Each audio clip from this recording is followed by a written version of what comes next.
Maraming salamat, Kasilis. Yes. Magandang araw sa inyo lahat, sa ating mga kapulisan na talagang nagsasakripisyo. Maraming salamat na masigurong tahimik tayo dito, no? Bago ako dumating kanina dito, no? Mga ilang oras na rin ako dito, mga magtatatlong oras na, no? Marami nagtanong sa message, and even nung at saka yung mga previous days, no? Bakit ba pumupunta kayo dyan sa Senado? Yun ang tanong, ano? Yan ba'y dahil sa mga Duterte? Yan ba'y dahil sa mga Marcos? Yan ba'y dahil sa mga senador? Sabi ko, hindi. Hindi kasi ako politika masyado, no? Hindi, wala akong kinakapihan. Para saan yan? Sabi ko, dahil sa tao, no? Dahil sa taong bayan. Ang talagang pinaglalaban natin dito ay yung interes nating lahat, no? Ng ating mga kasamang pulis, no? Ng mga ordinaryong Pilipino, yung mga middle class, kasama na rin yung mga elite na nagpapahirap sa atin, no? Dahil ito namang demokrasya natin, elite to, mga elite. Sila yung nagmamanage ng ating gobyerno, no? Kaya ang interes ng taong bayan napapabayaan. Pero bakit nandito tayo, no? Bukod dun sa taong bayan yung interes.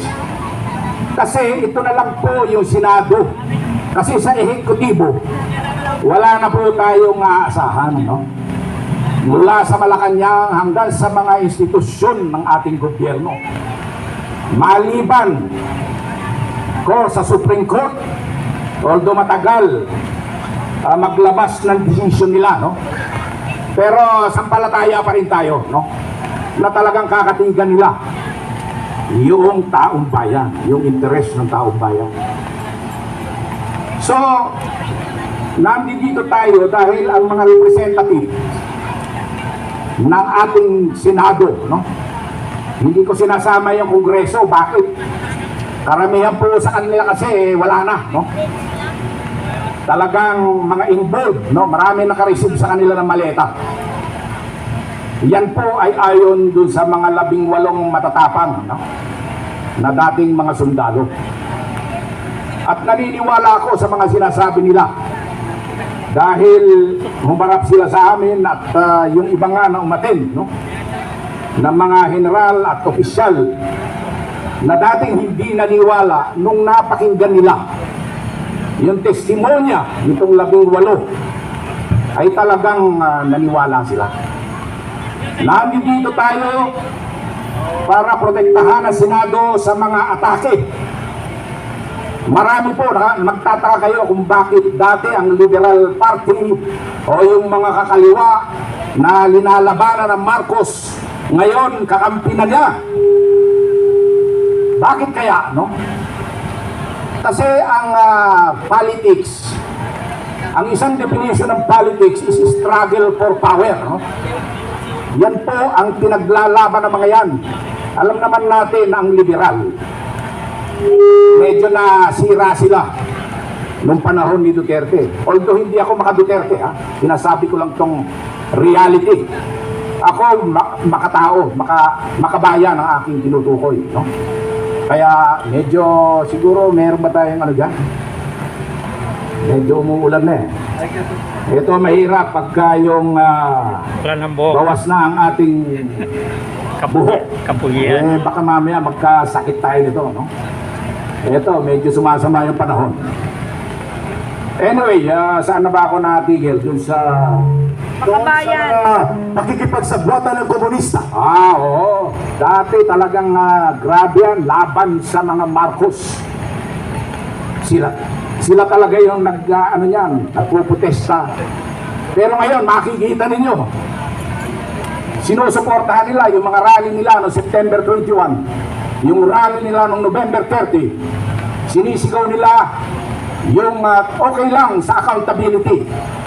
Pero specific, may tinatarget sila na isang politiko. Okay lang yun sa amin, sa pananaw ko, tama lang. Dahil lahat tayo, pagka nagserbisyo, dapat accountable. Kaya nga maganda na nagtuloy itong impeachment. Dahil magkakaroon ng pagkakataon ang ating pangalawang Pangulo na depensahan yung sarili niya. At makita kung ano talaga ang tunay. So pabayaan natin yan dahil nandiyan na po yan. Pero bakit inaatake? Patuloy na inaatake ang Senado. Nabanggit na po kanina. Maraming natatakot.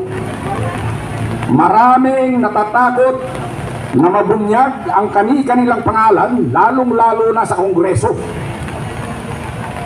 Alam natin na meron sa majority, minority, merong mga nabanggit. Mas maigi nga para makita pagka binuksang muli ang BRC o Blue Ribbon Committee Investigation na talagang ayaw mabuksan ng mga minorya, no? Lahat yata ng oposisyon gagawin nila para lang hindi magtuloy ito. And alam nyo na kung bakit, no? Dahil nga takot sila lumabas yung mga pangalan nila. Pero pababayaan ba natin na pigilan nila yun? Hindi! Di ba? Papayag ba kayo? Hindi! Hindi! Hindi! Dahil ang gusto natin ay katotohanan. Kahit po ang ating kapulisan, alam ko ang feeling ng mga ganyan na nakakainit. Talagang bagot na yung mga yan. Dahil nagdaan ako dyan. Naging sundalo ko, dumaan ako sa training, yung nakababad ka sa ulan, sa araw. 34 years ako sa serbisyo sa military. At another 9 years sa public service. So 43 years. So itong 43 years, hindi ko pwedeng baliwalain ito. Kasi nagserbisyo tayo ng maayos.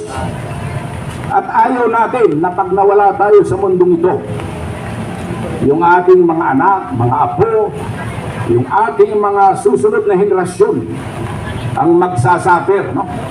Sa mga pinaggagawa ng mga magnanakaw sa ating gobyerno. Mula Malacanang pababa. Ngayon, kung hindi sila nagnakaw, edi humarap sila, no? Nakapagtataka lang dahil nag-file kami ng impeachment, no? Kami po yung grupo na nag-file pero hindi tinanggap. Hindi po ako kasama doon sa mga mismong naghatid ng impeachment complaint. Pero grupo namin po yun. Ang tinanggap ng House of Representatives, yung pong unang isinagmit at yung pangalawa na puro may hina dahil takot sila doon sa aming ipinail dahil kumpleto po ng ebidensya yun. Nandoon po ang testimony ng 18 matatapang na sundalo.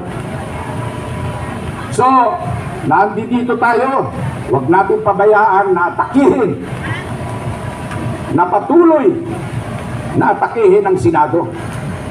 Hindi natin pinapaboran kung sino ditong mga politiko dito.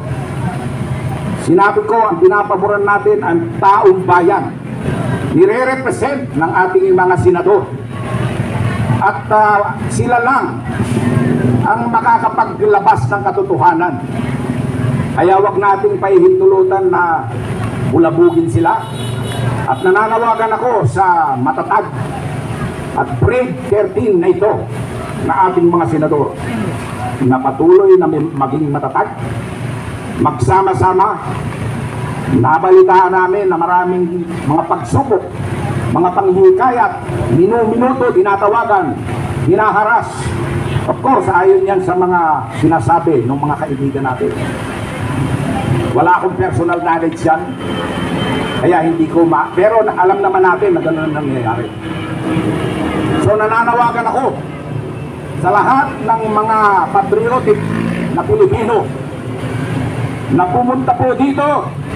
Magsama-sama tayo regardless of political affiliation. Kay BBM ka, kay liberal, kay Duterte, o kung kanino ka man, o wala kang kinikilingan. Ang kilingan mo ay ang taong bayan. No?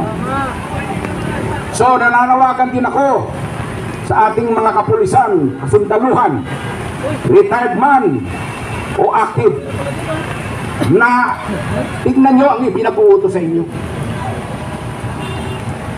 Ito ba'y makatao? Ito ba'y legal? O illegal? Sa aking mga naging kadete noon sa PMA, ako po ay naging komandante ng PMA noong 2012 hanggang 2013.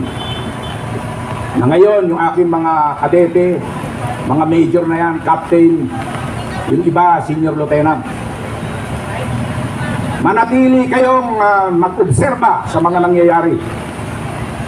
Dahil ito pong nangyayari ngayon ay kalabisan na. Ninanakawat tayo ng mga nakaupo. Trilyon piso.